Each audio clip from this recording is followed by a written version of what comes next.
අද අපි මොනවද හදන්නේ? අද බිත්තර කරියක් හදන්නේ. බිත්තර කරියක් හදන්න යන්නේ විශේෂ එකක්.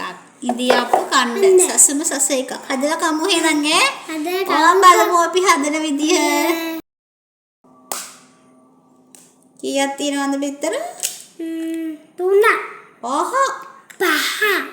ඔන්න ඉතින් අපේ ගෙදර 5 දෙනෙක් ඉන්න හින්දා මම බිත්තර ගෙඩි 5ක්ම ගන්නවා. නැත්නම් කාට හරි අසාධාරණයක් වෙනවනේ.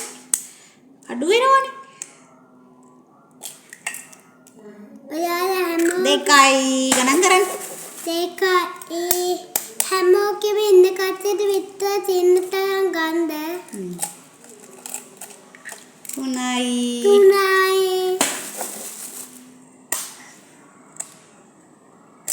4යි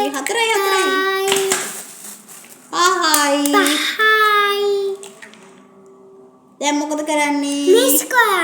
මික්ස් කරන්න ඕන. ලුණු එක ගේන්නකෝ. ඕකේ.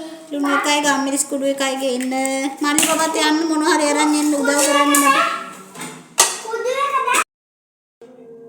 ලුණු කුඩු.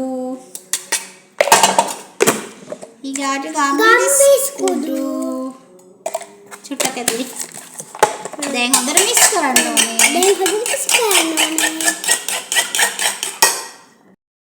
තෙල් සුට්ටක් ගාලා තියෙන්නේ.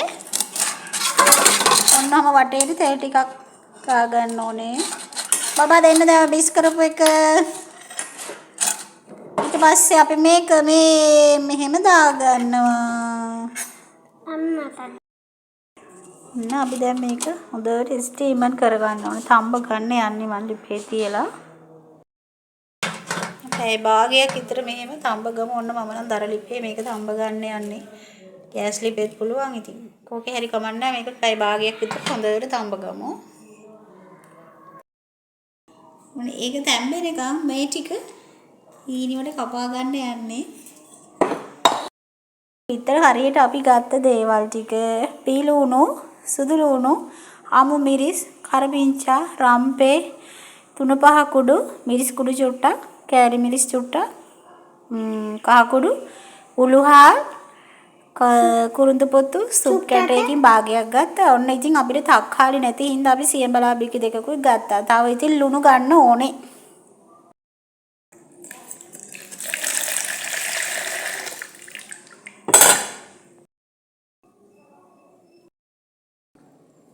අපි බිත්තර එක දැන් තැම්බිලා ඉවරයි. දැන් කැට කපා ගන්න යන්නේ. අපි දැන් මේ ටික ටෙම්පරාදුවක් දාන්න යන්නේ.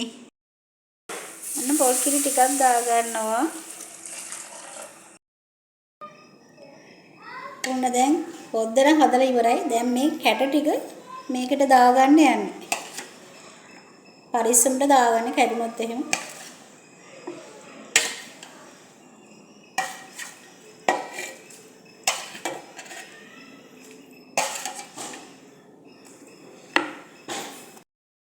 බලන්න හැදුවට පස්සේ ඉතින් මම නම් ටිකක් හොද්ද වැඩිපුර හැදුවා. මොකද අපි රෑට ඉඳියප්ප කන්න හදාවේ මේ හොද්දේ හින්දා චුට්ටක් හොදි වැඩිපුර තියාගත්තා. ඉතින් ඔයාලා කැමති නම් හොදි ටිකක් අඩු කරලා හදන්න.